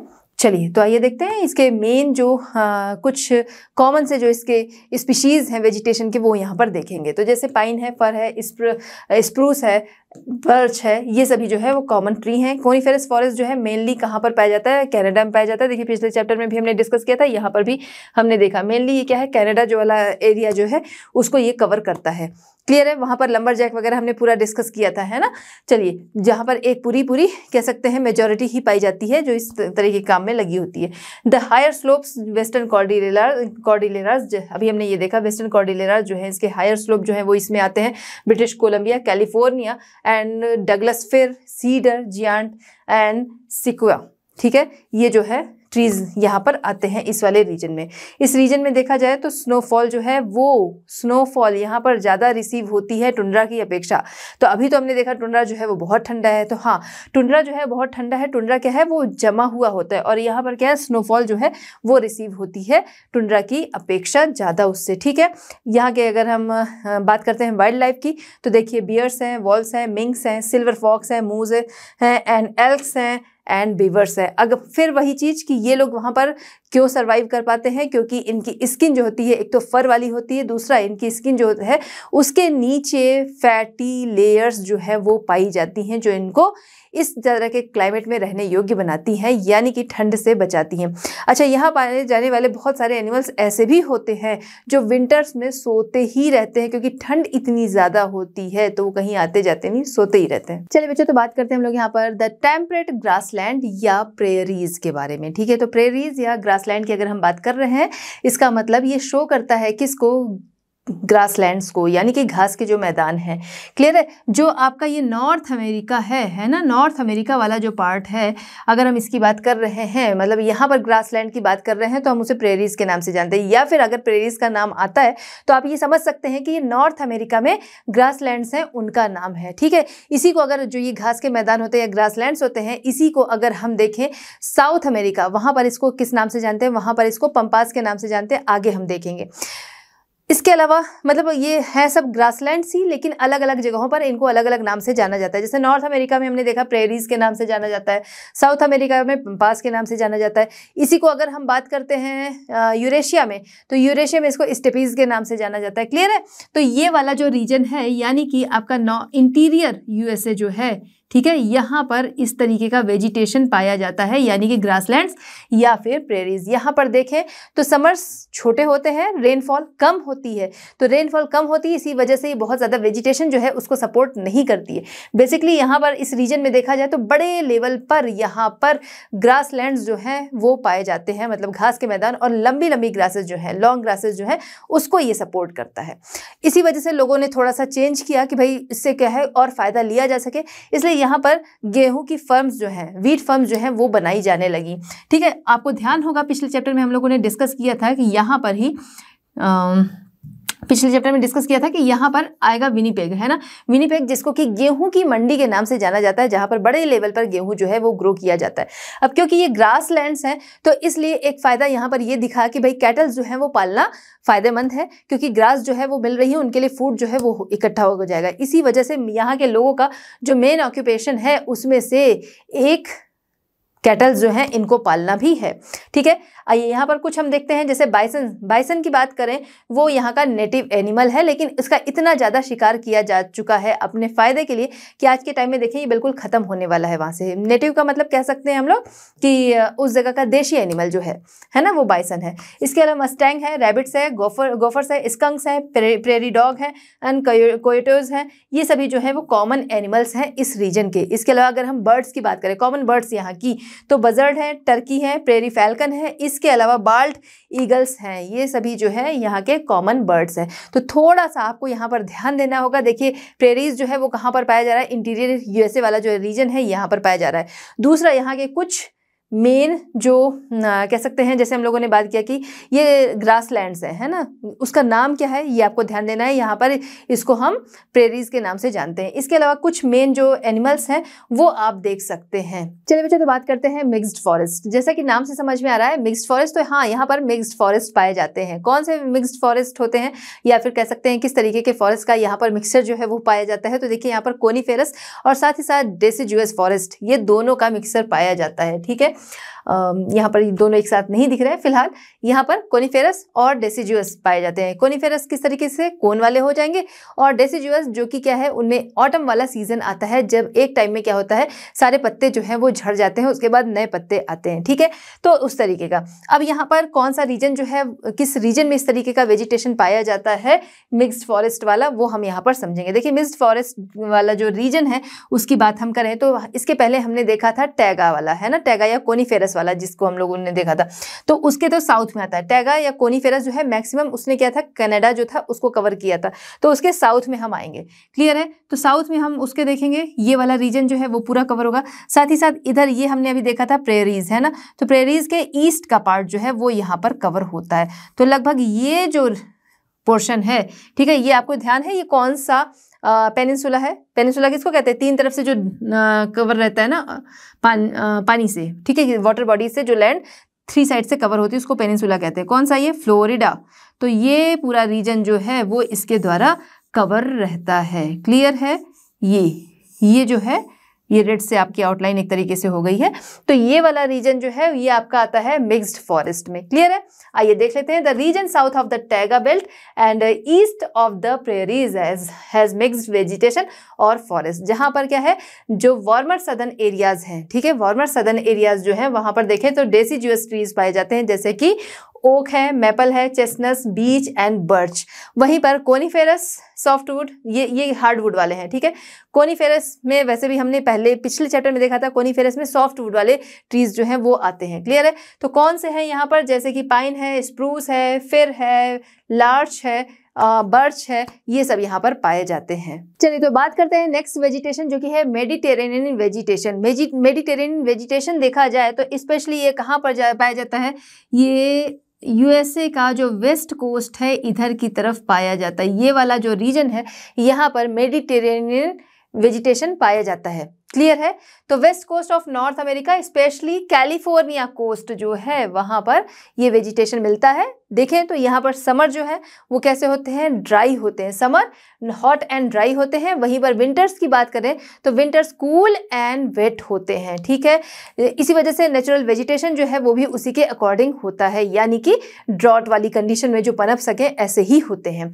अच्छा, इसके अलावा कौन से यहाँ के वेजिटेशन है, नेचुरल वेजिटेशन, वो हम देख लेते हैं। जैसे कॉर्क ओक हो गया, ऑलिव हो गया, मेडिटेरेनियन पाइन हो गया, लॉरेल, सीडर, ये यहाँ के मेन ट्री हैं यहाँ के इस रीजन के। इसके अलावा अगर हम देखें कुछ फ्रूट्स जैसे कि ऑरेंज है, पीच है, एप्रिकॉट, लेमन, वॉलनट, ये इस तरीके के फ्रूट्स जो हैं वो यहाँ पर पाए जाते हैं। बेसिकली देखा जाए तो जैसा हमने बोला कि ड्रॉट के अकॉर्डिंग यहाँ पे पेड़ पौधे जो है, वेजिटेशन जो है वो पाया जाता है। बट यहाँ पर क्या है, फार्मिंग की जाने लगी इन फ्रूट्स की, जिसकी वजह से ये जो चैपरल किसे कहा जाता था, तो ये समझ चैपरल किसे कहते हैं कह लीजिए, तो स्क्रब लाइक जो वेजिटेशन होता था यहाँ पर, क्योंकि यहाँ पर पानी नहीं मिलता था ज़्यादा, जिसकी वजह से स्क्रब लाइक वेजिटेशन, जिसे कि चैपरल कहा जाता था, उसको रिप्लेस कर दिया फ्रूट्स ऑर्चर्ड्स, या फिर कह सकते हैं फ्रूट्स के जो गार्डन्स थे उन्होंने उन्हें रिप्लेस कर दिया, ठीक है, जिसकी वजह से फ्रूट फार्मिंग जो है वो होने लगी। अब देखा गया कि यहाँ की जो लैंड थी बेसिकली उसको चेंज कर दिया गया, जो फॉरेस्ट यहाँ के थे उनको चेंज कर दिया गया, कि इसमें फार्मिंग में चेंज कर दिया गया, जिसकी वजह से यहाँ देखा जाए तो वाइल्ड लाइफ जो है वो ना के बराबर है, मतलब वाइल्ड लाइफ जो है वो नहीं मिलती है। चलिए तो बात करते हैं हम लोग यहाँ पर डेजर्ट वेजिटेशन। डेजर्ट वेजिटेशन की अगर हम बात करें तो देखिए डेजर्ट वेजिटेशन जो होते हैं, अपना रेगिस्तानी एरिया जो है वो याद करिए, हमारे यहाँ का जो है वहाँ पर किस तरीके का वेजिटेशन होता है। वेजिटेशन ना के बराबर होता है। जो पाए भी जाते हैं वो किस तरीके के होते हैं, कैक्टस होते हैं, मोटे तने वाले पौधे होते हैं जिनमें लीफ नहीं होती है, या लीफ होती है तो बहुत छोटी होती है, वैसा ही यहाँ पर पाया जाता है, ठीक है। तो hot dry desert of Mexico, ठीक है, मैक्सिको का नॉर्थ वाला एरिया जो है वो यहाँ कवर होगा, कुछ पोर्शन जो है वो इसका आपका यूएसए का जो है वो कवर होगा, ठीक है।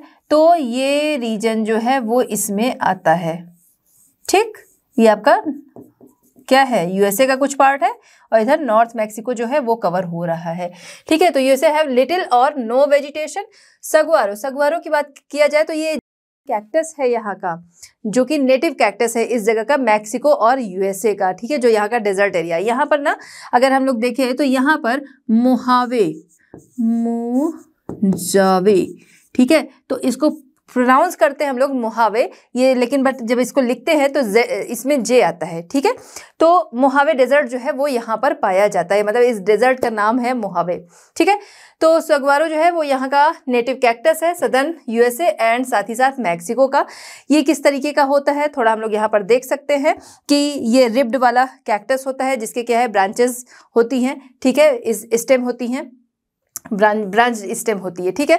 वाइल्ड लाइफ की हम लोग बात करें तो वाइल्ड लाइफ बेसिकली देखा जाए तो नहीं पाया जाता है। यहाँ पर ज़्यादातर रेप्टाइल्स जो है वो पाए जाते हैं, जैसे स्नेक हो गए, लिजर्ड्स हो गए, स्कॉर्पियंस हो गए, डेजर्ट रैट्स हो गए, डेजर्ट फॉक्स हो गए, ठीक है।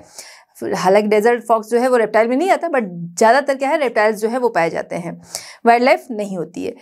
ट्रॉपिकल फॉरेस्ट की बात करते हैं। ट्रॉपिकल फॉरेस्ट जो है कौन से रीजन में ये आएगा, पहले तो इसका रीजन हम देख लेते हैं कि किस रीजन में ये आता है। तो आपका देखिए ये दूसरे कलर हम लोग ले लेते हैं।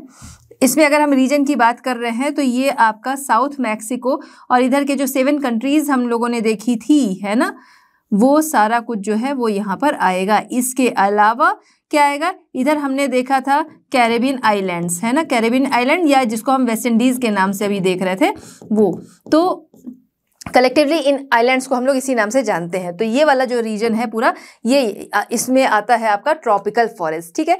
ट्रॉपिकल फॉरेस्ट की बात की जाए तो यहाँ पर भी वाइल्ड लाइफ जो है उसके नाम पर रेप्टाइल्स जो है वो बेसिकली पाए जाते हैं। आइए देखते हैं। Tropical region of central America have hardwood, ठीक है। तो सेंट्रल अमेरिका, ये ध्यान रखिएगा, सेंट्रल अमेरिका वाला जो पोर्शन है वो आएगा। सेंट्रल अमेरिका किसको कहते हैं पहले हम लोग डिस्कस कर चुके हैं। तो हार्डवुड वेजिटेशन यहाँ पर पाए जाते हैं, मेनली महोगनी है, पाम्स हैं, रबर, कोकोआ ट्रीज ये पाए जाते हैं। फॉरेस्ट जो है यहाँ पर डेंस होते हैं लेकिन वाइल्ड लाइफ नहीं होती है, बेसिकली रेप्टाइल्स पाए जाते हैं जैसे स्नेक्स वगैरह हो गए, इसके अलावा मंकी वगैरह जो है वो पाए जाते हैं। चलिए बच्चों, तो अब बात करते हैं हम लोग यहाँ पर डेसिडुअस और कोनिफेरस फॉरेस्ट जो है इनके बीच में डिफरेंस, ठीक है। तो थोड़ा सा इसको समझना जरूरी है क्योंकि हर जगह पर काम में आता है। हमने इसके पहले जो देखा जहाँ पर हमने सारे फॉरेस्ट टाइप जो थे वो हम लोग देख रहे थे, वेजिटेशन देख रहे थे, वहां पर भी काम आएगा। इसके अलावा आगे की भी क्लासेस जो है वहां पर काम आएगा। तो ये डिफरेंस जो है वो समझना जरूरी है, ठीक है। चलिए डेसिडुअस ट्रीज की बात हम कर रहे हैं, ठीक है। एक तरफ डेसिडुअस है, एक तरफ हमारा कोनिफेरस है। डेसिडुअस ट्रीज जो होती हैं इनकी लीव्स कैसी होती हैं, वाइड होती हैं, चौड़ी पत्तियां होती हैं। वहीं पर हम बात करें कोनिफेरस, तो कोनिफेरस जो ट्रीज होते हैं इनकी पत्तियां निडल लाइक होती हैं, बिल्कुल नुकीली पत्तियां होती हैं, ठीक है। इसके अलावा डेसिडुअस नाम से समझ में आता है, जहां भी डेसिडुअस फॉरेस्ट का नाम है इसका मतलब वहां पर एक सीजन ऐसा आता होगा जहां पर क्या है उस सीजन में सभी पेड़ों के पत्ते जो है वो एक साथ क्या है गिर जाते हैं, यानी कि पेड़ जो है वो पूरा एक साथ आपको खाली सा दिखता है। फिर सीजन आता है, उसके बाद उसमें पत्तियां जो है वो आ जाती हैं। वहीं पर हम बात करें कोनिफेरस ट्री फॉरेस्ट की, तो कोनिफेरस फॉरेस्ट जो है वहां पर ऐसा कोई सीजन नहीं आता जिसमें क्या है सारे पत्ते जो है वो एक साथ गिर जाते हो, इसी वजह से क्या है ये हर समय हरे भरे दिखते हैं। डेसिडुअस फॉरेस्ट की बात करें तो यहाँ से हार्डवुड जो है वो मिलती है और कोनिफेरस फॉरेस्ट जो है यहाँ पर सॉफ्ट वुड्स मिलती हैं। ठीक है, तो कोनिफेरस हमने पहले वाले चैप्टर में भी देखा, इधर भी देखा, इसलिए इसको कोई डाउट अब नहीं रखना है। अच्छा, यहाँ पर देखें तो wide trunk with wide spread branches, top पर यहाँ पर क्या है, ब्रांचेस जो है वो वाइड पाई जाती हैं, फैली हुई पाई जाती हैं, वाइड स्प्रेड ब्रांचेस जो है वो पाई जाती हैं। ठीक है, ट्रंक से उसके एक तरीके से कह सकते हैं स्टेम जो है, ठीक है, वो वाइड होती हैं। चलिए अब बात करते हैं कोनिफेरस। कोनिफेरस की बात अगर हम करें तो नीचे से ही क्या है, ये वाइड होते हैं और टॉप पर ये क्या है, कोन के शेप में आ जाते हैं। ठीक है, चलिए, they have tall slender trunks wider at the base and the tapering at the top, है ना, टेपर शेप में हो जाते हैं। चलिए, तो अब यहाँ पर हम 3 तरीके के जो हमारे फॉरेस्ट हैं उनके बारे में देखेंगे। फर्स्ट कोनिफेरस फॉरेस्ट, सेकंड जो है डेसिडुअस फॉरेस्ट एंड थर्ड है ट्रॉपिकल फॉरेस्ट। ठीक है, तो इन तीनों में क्या डिफरेंसेस हैं वो हम यहाँ देखेंगे, किस वे में देखेंगे। तो सबसे पहले क्या है, ट्री स्पीशीज जो है उसको जानेंगे, प्लेसेस वेयर दे फाउंड ये जानेंगे, इसके बाद इनके प्रोडक्ट्स क्या हैं वो हम जानेंगे। सबसे पहले बात करते हैं कोनिफेरस फॉरेस्ट। कोनिफेरस फॉरेस्ट जो है इनकी स्पीशीज की बात करें, पाइन, फिर एंड स्प्रूस हो गए। ठीक है, डेसिडुअस फॉरेस्ट में स्पीशीज कौन सी होंगी, oak, elm, beech, birch, willow and maple हो गया। क्लियर है। अब आते हैं ट्रॉपिकल फॉरेस्ट, यहाँ पर species mahogany, logwood, cedar and rubber. Clear है। अब आते हैं प्लेसेस देयर दे फाउंड, ठीक है, जहाँ पर ये पाए जाते हैं। तो देखिए सबसे पहले हम बात कर रहे हैं कोनिफेरस फॉरेस्ट। कोनिफेरस फॉरेस्ट आपने देखा था एक ब्रॉड बेल्ट जो है वो पूरी बेल्ट में ये पाया जाता है ना, जो कि आपकी पैसिफिक कोस्ट से लेकर आता है कहाँ पर, अटलांटिक कोस्ट तक। क्लियर है। तो आइए कनाडा वाला मेन पोर्शन जो है वो कवर यहाँ पर होता है। तो Canada from the Atlantic coast to the Pacific coast, northern USA जो है ये आता है। इसके अलावा higher slopes of the western cordilleras, ये ध्यान है ना, तो वो इसमें आता है, उस रीजन में ये पाए जाते हैं। अब बात करते हैं डेसिडुअस फॉरेस्ट, ये आपका फ्लोरिडा और गल्फ कोस्ट। फ्लोरिडा किधर आएगा, जो अभी हम लोग देख रहे थे पेनिनसुला है, कहाँ पर, ईस्ट की तरफ। ठीक है, तो फ्लोरिडा एंड गल्फ कोस्ट जो है वो इसमें आते हैं। अब बात करते हैं ट्रॉपिकल फॉरेस्ट, ये Mexico, central America and West Indies. ठीक है, वेस्ट इंडीज जो हमने देखा था, ईस्ट की तरफ ढेर सारे कौन से आइलैंड, ग्रुप ऑफ आइलैंड्स हैं, है ना, वो वाला रीजन। सेंट्रल अमेरिका मैक्सिको के नीचे हमने देखा कि और जो अदर कंट्रीज थी वो मैक्सिको से आगे की तरफ, और आपका मैक्सिको है ही। ठीक है, तो ये वाला रीजन हो गया।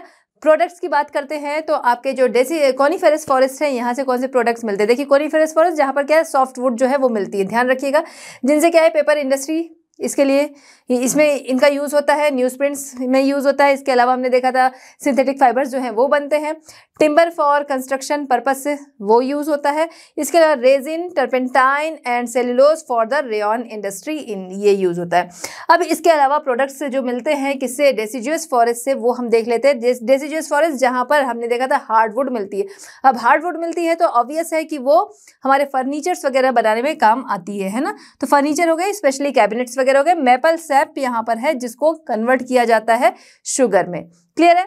अब इसके अलावा बात करें ट्रॉपिकल फॉरेस्ट, ट्रॉपिकल फॉरेस्ट जो है यहाँ से वुड मिलती है फर्नीचर बनाने के लिए। इसके अलावा गम मिलता है जिससे च्युइंग गम एंड अदर चीजें जो है वो बनाई जाती हैं। तो बच्चों यहाँ पर हम लोग चैप्टर पूरा कवर करते चल रहे हैं, लेकिन अगर आपके कोई भी डाउट्स हैं तो अपने डाउट्स आप हमारा आस्क क्वेश्चन सेक्शन है वहां पर रख सकते हैं। तो अब आते हैं हम नेक्स्ट, हमारा टॉपिक है जो कि है फॉरेस्ट वेल्थ। हम नॉर्थ अमेरिका कॉन्टिनेंट को पढ़ रहे हैं, तो नॉर्थ अमेरिका कॉन्टिनेंट हमने देखा फॉरेस्ट वेल्थ के मामले में बहुत ही ज्यादा ब्लेस्ड है, क्योंकि यहाँ पर हमने देखा कोनिफेरस फॉरेस्ट भी है, यहाँ पर डेसिडुअस फॉरेस्ट भी है, यहाँ पर ट्रॉपिकल फॉरेस्ट भी है, और उनसे बहुत सारे प्रोडक्ट्स जो हैं वो मिलते हैं। उन सभी का ये ग्रेट सोर्स है। बिल्कुल। चलिए बच्चों, तो बात करते हैं हम लोग मिनरल एंड पावर रिसोर्सेज के बारे में। अब देखिए कि हमने इसके पहले के चैप्टर में देखा, बाकायदा पूरी लोकेशन जो थी वो हमने देखी कि कहाँ पर प्लेट्यू है, कहाँ पर लेक्स हैं, ये सारी चीज़ें हमने देखा। तो देखिए मिनरल एंड पावर रिसोर्सेज जहाँ से हमें मिलते हैं, ठीक है, उनके लिए ये लेक्स हो गई, माउंटेन्स हो गए, प्लेट्यूज हो गए, ये सभी बहुत इंपॉर्टेंट है। और ये सारी कंडीशन हमने देखा इस मामले में नॉर्थ अमेरिका जो है वो बहुत रिच है। तो जब इस मामले में वो रिच है, सारी जो कंडीशंस हैं वो मिल रही हैं, तो ऑब्वियस है कि यहाँ पर ये सारे मिनरल एंड पावर रिसोर्सेज भी जो हैं वो अच्छी खासी मात्रा में मिलते हैं। जैसे हम बात करें कि हमने देखा कैनेडियन शील्ड्स देखा, एप्लेशियन हाईलैंड्स देखा, इधर क्या है पूरा माउंटेन कॉर्डिलेरास जो है वो हमने देखा, कितने सारे प्लेट्यूज वगैरह जो है वो हमने यहाँ पर देखे, गल्फ ऑफ मैक्सिको जो है ये है, ग्रेट लेक्स है, और कितनी सारी लेक्स अदर हैं, अदर लेक्स हैं रिवर्स है, ठीक है। तो इस वजह से देखा जाए कि यहाँ पर great variety of mineral wealth जो है वो देखने को मिलती है इन सारी कंडीशंस की वजह से। तो बच्चों हमने यहाँ पर देखा कि नॉर्थ अमेरिका जहाँ पर बहुत सारी पॉसिबिलिटी है बहुत सारे मिनरल एंड पावर रिसोर्सेज के मिलने की, है ना। इस तरीके की कंडीशंस है कि पॉसिबिलिटी जो है वो बढ़ जाती है। आइए देखते हैं कुछ यहाँ पर जो मिनरल एंड पावर रिसोर्सेज पाए जाते हैं उनके बारे में। जैसे यहाँ पर पाया जाता है iron ore, coal, copper, nickel, zinc, gold, silver, petroleum and natural gas etcetera. तो सबसे पहले बात करते हैं आयरन ओर, जो कि बहुत सारी हमारी इंडस्ट्रीज जो है वो इस पर डिपेंड होती हैं, है ना। इससे आगे स्टील बनता है, फिर स्टील पे कितनी सारी इंडस्ट्रीज जो है वो डिपेंड होती हैं, ये सारी चीज़ें। चलिए आइए बात कर रहे हैं हम लोग आयरन ओर की। तो यहाँ पर हम देखें कैनेडियन शील्ड का जो ईस्टर्न पार्ट है यहाँ पर आयरन ओर जो है वो काफ़ी मात्रा में पाया जाता है। इसके अलावा ग्रेट लेक्स में सुपीरियर लेक जो है इसके आसपास ये काफ़ी मात्रा में पाया जाता है। अब आते हैं हम एपलेशियन हाईलैंड्स की तरफ। यहाँ देखें तो सदर्न पार्ट जो है यहाँ पर ये काफ़ी मात्रा में पाया जाता है। ये आपको दिख रहा होगा व्हाइट कलर के डॉट्स हैं, ठीक है। ये शो कर रहा है किसको, आयरन ओर को शो कर रहा है, क्लियर है। तो बड़े लेवल पर ये यहाँ पर पाया जाता है काफ़ी ज़्यादा एरिया में, जिसकी वजह से यूएसए जो है आयरन ओर प्रोड्यूसर के मामले में वर्ल्ड के लार्जेस्ट कंट्रीज में आता है, ठीक है, लार्जेस्ट प्रोड्यूसर में आता है। अब बात करते हैं कॉपर। कॉपर अगर हम देखें बहुत ही इंपॉर्टेंट, ये भी हमारी मेटल है। और कॉपर को अगर हम बात करें तो रॉकी माउंटेन्स और साथ ही साथ ग्रेट लेक्स जो है इसके अराउंड पाया जाता है। यहाँ पर आप देख रहे होंगे थोड़ा सा ब्राउनिश सा ये ऐसे कलर के ये दिख रहा है, ठीक है। तो रॉकी माउंटेन्स हो गए, इसके आसपास हो गया, ग्रेट लेक्स जो है इनके आसपास ये पाया जाता है। इसके अलावा सडबरी रीजन, कहाँ, ओंटारियो इधर था ना, तो ओंटारियो का सडबरी रीजन जो है इधर ये पाया जाता है। इसके अलावा अगर हम बात करें कहाँ गए, मैनीटोबा की लिन लेक जो है यहाँ पाया जाता है। Copper mines of north west territory contribute most of the copper, ठीक है। तो इन जगहों से काफ़ी ज़्यादा कॉपर जो है वो मिलता है। अब ये कॉपर जो है इसका भी बहुत ज़्यादा यूज़ होता है। जैसे हम देखें बहुत सारे यूटेंसिल्स हो गए, बहुत सारी चीज़ें जो है वो बनाने में होता है। साथ ही साथ कॉपर जो है गुड कंडक्टर है इलेक्ट्रिसिटी का, है ना। इसी वजह से वायर जो होती है उसमें कॉपर का यूज़ होता है, क्लियर है, आपने देखा होगा। अच्छा, अदर जो गुड कंडक्टर इलेक्ट्रिसिटी का है जैसे एल्यूमिनियम है, सिल्वर है, लेकिन देखा जाए तो कॉपर जो है एल्यूमिनियम से बेटर होता है, सिल्वर से देखा जाए तो काफ़ी सस्ता होता है। सिल्वर तो बहुत ज़्यादा महंगा होता है ना। तो इस वजह से भी कहा जाए तो कॉपर जो है वो और ज़्यादा इंपॉर्टेंट हो जाता है। गोल्ड, सिल्वर, प्लैटिनम, ये 3 प्रीशियस मेटल्स जो हैं वो यहाँ पर पाए जाते हैं, यानी नॉर्थ अमेरिका में ये भी अच्छी मात्रा में पाए जाते हैं। इसके अलावा अगर हम बात करें, जैसे ये देखिए गोल्ड का ये साइन बन रखा है ना, तो गोल्ड ये आपको दिख रहा है कई जगह पर ही पाया जा रहा है। आपकी जो सुपीरियर ग्रेट लेक्स हैं उसके रीजन में भी पाया जा रहा है। इधर आपका जो हम लोगों ने अभी देखा डेजर्ट वाला एरिया है, इधर की तरफ भी पाया जा रहा है, ठीक है। तो गोल्ड, सिल्वर, प्लैटिनम ये पाया जाता है। इसके अलावा अगर हम बात करें तो यहाँ पर निकल, जिंक ये मेटल्स पाए जाते हैं। नॉन मेटल्स में बात करें एस्बेस्टस है, फॉस्फेट है, सल्फर है, ये सभी पाए जाते हैं। कोल मेनली हम देखें तो एपलेशियन वाला, अब कोल भी हम देखें तो कई सारे रीजन जो है उनको कवर करता है। एपलेशियन वाला रीजन जो है इधर हम देखें तो मेनली कोल जो है वो पाया जाता है, जो कि गुड क्वालिटी वाला, जैसे आपका बिटुमिनस है, एंथ्रासाइट है, इस गुड क्वालिटी वाला वो पाया जाता है। इसके अलावा अगर हम बात करें नॉर्थ ईस्टर्न की तरफ हम देखें तो पेंसिल्वेनिया है, इलिनॉस है, और इसके अलावा केंटुकी है, वेस्ट वर्जीनिया, ये सारा जो है आपका इसी रीजन में आएगा। ये इन जगहों पर कोल जो है वो काफ़ी मात्रा में पाया जाता है। अब अगर हम बात करें कोल के बड़े डिपॉजिट्स कहाँ पर पाए जाते हैं, लार्ज डिपॉजिट ऑफ कोल कहाँ पर, रॉकीज ऑफ कोलोराडो। ये रॉकीज आपका पूरा आता है, ठीक है, जो कि पूरा आगे जाकर साउथ अमेरिका में हम देखते हैं एंडीज के नाम से जाना जाता है ना। तो ये रॉकीज ऑफ कोलोराडो, इधर आपका कोलोराडो प्लेट्यू जो है इधर पाया जाता है। तो इधर हो गया आपका Rockies of Colorado. Wyoming and Montana, यहाँ से आपका क्या होता है, यूएसए जो है ये आता है आपका। हम बात कर रहे हैं मोंटाना एंड व्योमीज, ठीक है। तो मोंटाना आपका लगभग इधर वाला रीजन जो है, व्योमीज जो है ये आएगा, ठीक है, इस वाले रीजन में ये पाया जाता है। इसके अलावा वैंकूवर आइलैंड हो गया, वैंकूवर आइलैंड ये यहाँ पर, ये जो आपका एक आइलैंड यहाँ पर दिख रहा है ना, ये हो गया। इसके अलावा सस्केचुआन हो गया, इंटीरियर ऑफ ब्रिटिश कोलंबिया के इंटीरियर में सस्केचुआन। अब देखिए ये वाला जो रीजन है ये कहलाता है क्या, ब्रिटिश कोलंबिया। ये रीजन आता है आपका ब्रिटिश कोलंबिया में यहाँ पर पाया जाता है। ठीक है, इसके अलावा नोवा स्कॉटिया, न्यू ब्रंसविक जो है वो सारा जो है इधर ही आते हैं। फिर बात करते हैं हम लोग पेट्रोलियम। पेट्रोलियम जो है वो भी अमेरिका, ये जो आपका नॉर्थ अमेरिका है यहाँ पर बड़े लेवल पर पाया जाता है। देखा जाए तो वर्ल्ड में 3rd नंबर का प्रोडक्शन, मतलब प्रोड्यूसर के मामले में अगर देखते हैं, प्रोड्यूस करने के मामले में, तो अमेरिका जो है वो पेट्रोलियम के मामले में 3rd नंबर पर आता है। लेकिन फिर भी पेट्रोलियम जो है अमेरिका वो काफ़ी मात्रा में इंपोर्ट करता है। क्यों इंपोर्ट करता है? क्योंकि यहाँ पर डिमांड जो है वो बहुत ज़्यादा है, जितना प्रोड्यूस हो रहा है उससे कहीं ज़्यादा यहाँ पर डिमांड है। इस वजह से 3rd नंबर का प्रोड्यूसर होने के बावजूद बड़े लेवल पर ये क्या करते हैं, इंपोर्ट भी करते हैं। चलिए, petroleum are found in the mid continent region, the Gulf of coast, the Rocky Mountains, Appalachian, ये हम लोगों ने देखा, ये गल्फ ऑफ कोस्ट हो गया, रॉकी माउंटेन्स ये देख रहे हैं, ये पिंक कलर से यहाँ पर शो हो रहा है ना, तो ये सारा पोर्शन जो है ये कवर होता है आपका किससे, पेट्रोलियम से। ठीक है, तो रॉकी माउंटेन्स वाला जो रीजन हो गया ये एपलेशियंस हो गया, मिड वेस्ट रीजन हो गए, अलास्का, ओंटारियो, इधर आपका ओंटारियो वगैरह हो गया, अल्बर्टा हो गया, एंड सस्केचुआन फील्ड्स जो हैं ये सारे जो हैं ये आते हैं आपका क्या, पेट्रोलियम प्रोडक्शन वाले रीजन। जनरली हम देखें तो पेट्रोलियम के साथ ही साथ नेचुरल गैस पाया जाता है जो कि मीथेन, इथेन और प्रोपेन का मिक्सचर है। देखा जाए तो इसका भी लेवल, इसका भी यूज़ जो है नेचुरल गैस, इसका यूज़ काफ़ी चीज़ों में किया जाता है। जैसे हम देखें हमारे घरेलू यूज़ जो है ना, डोमेस्टिक यूज़ में खाना बनाने के लिए, इसके अलावा इलेक्ट्रिसिटी जो है वो जनरेट करने के लिए, इसके अलावा जो हमारे व्हीकल्स हैं उसमें। ठीक है, तो काफ़ी बड़े लेवल पर नेचुरल गैस जो है इसका भी यूज़ किया जाता है।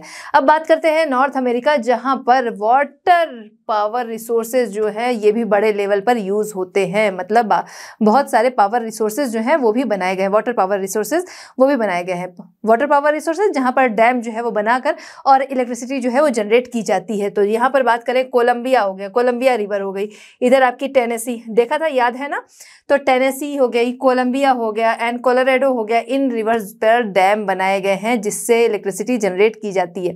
इस उसमें हम लोग देखें बहुत सारे प्रोजेक्ट जो है वो यहाँ पर डेवलप हैं, कहाँ पर, एपलेशियन एंड रॉकी माउंटेन्स जो है इधर की तरफ। क्योंकि देखिए एक तो क्या है, माउंटेनियस एरिया जो होता है यहाँ पर रिवर्स जो होती हैं, तो जहाँ पर रिवर क्या है नेचुरली अगर उनका फॉल देखें हम नीचे की तरफ है तो वहाँ पर क्या है, इलेक्ट्रिसिटी जनरेट करना जो है वो ईजी होता है। इस वजह से ये रॉकी हो गया, एपलेशियन वाला एरिया हो गया, यहाँ पर इलेक्ट्रिसिटी जो है वो जनरेट की जाती है। अच्छा, इसके अलावा नियाग्रा बता दें, नियाग्रा हम लोगों ने देखा था, नियाग्रा फॉल है ना, ये जो आपकी 5 लेक्स हैं, ग्रेट लेक्स हैं यहीं पे, तो यहाँ पर नियाग्रा लेक, वो नियाग्रा फॉल जो है इससे इलेक्ट्रिसिटी जो है वो जनरेट की जाती है, जिसका यूज़ जो है कनाडा और यूएसए दोनों जगह पर होता है। ठीक है, Niagara Falls provide water power to both Canada and USA. तो यहाँ पर हम लोग देखें इनके जो रिसोर्सेज हैं उनका तो यूज़ हो रहा है, लेकिन साथ ही साथ यहाँ पर हम देखें काफ़ी बड़े लेवल पर जियोथर्मल एनर्जी हो गई, सोलार एनर्जी हो गई, विंड एनर्जी हो गई, इनका यूज़ भी किया जा रहा है। क्यों? क्योंकि यहाँ पर डेवलप करने के चक्कर में, भाई डेवलपिंग जो कह सकते हैं ये डेवलप कंट्रीज़ हैं, तो अपने को डेवलप करने के चक्कर में कहा जाए तो रिसोर्सेज जो है उनका बहुत ज़्यादा यूज़ किया गया है, जिसकी वजह से रिसोर्सेज जो हैं वो एक तरह से ख़त्म हो गए हैं। और इसीलिए ऑप्शनल एनर्जी जो कि क्या है, हमारी रिन्यूएबल एनर्जी है, उसका यूज फिर यहाँ पर काफी ज्यादा बढ़ गया है। तो बच्चों इस तरह हमारा ये चैप्टर कंप्लीट होता है। मिलते हैं next chapter at Learno Hub. Learno Hub free है पर बेस्ट है।